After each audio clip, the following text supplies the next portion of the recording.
Welkom by die Sepkaas, waar ons dieper kyk, groter vrae vra en ontdek hoe Jesus steeds die wêreld verander.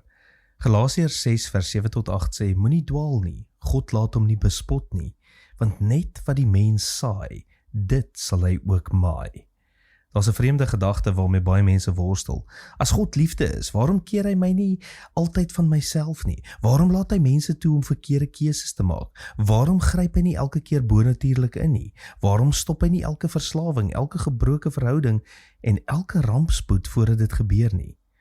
Die antwoord is ongemaklik, want liefde en beheer is nie dieselfde ding nie. Ons dink dikwels liefde beteken om mense teen elke moontlike gevolg te beskerm. Maar ouers weet dit is nie waar nie. Daar kom 'n punt waar jy nie meer jou kind se lewe vir hom kan leef nie. Jy kan waarsku, jy kan bid, jy kan raad gee, maar jy kan nie kies namens hom nie. Ware liefde manipuleer nie. Paulus verstaan dit. Daarom skryf hy aan die Galasiërs dat mense uiteindelik oes wat hulle saai. Nie omdat God straf uitdeel soos 'n kwaai skoolhoof nie, maar omdat werklikheid bly. As jy vriendelikheid saai, groei verhoudings. As jy bitterheid saai, groei afstand. As jy wysheid saai, groei vrede. As jy voortdurend jou eie begeertes volg, begin dinge uiteindelik uitmekaar val. Dis nie straf nie. Dis die manier waarop die wêreld werk. En tog is daar iets merkwaardigs hier.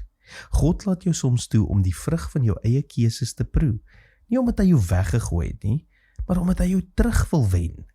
Baie van ons grootste geestelike oomblikke het nie gekom toe alles goed gegaan het nie. Dit het gekom toe ons uiteindelik besef het dat ons eie planne ons nie kon red nie. Die verlore seun het nie huis toe gekom toe hy ryk was nie. Hy het huis toe gekom toe hy honger was. En toe hy terugkeer was daar nie 'n verhoor nie, daar was 'n Vader. Miskien is daar iets in jou lewe wat besig is om uitmekaar uit te val. En dalk voel dit soos die einde. Maar wat as dit nie die einde is nie? Wat as God juist daar besig is om jou terug te roep na die lewe waarvoor jy geskep is? Want die Vader se doel is nooit vernietiging nie. Sy doel is herstel. En daarom bestaan die nommer 1 netwerk vir jou lewe nie uit mense wat alles reg kry nie.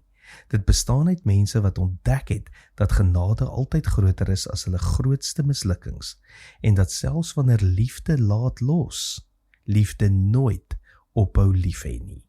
Tot môre, mooi loop.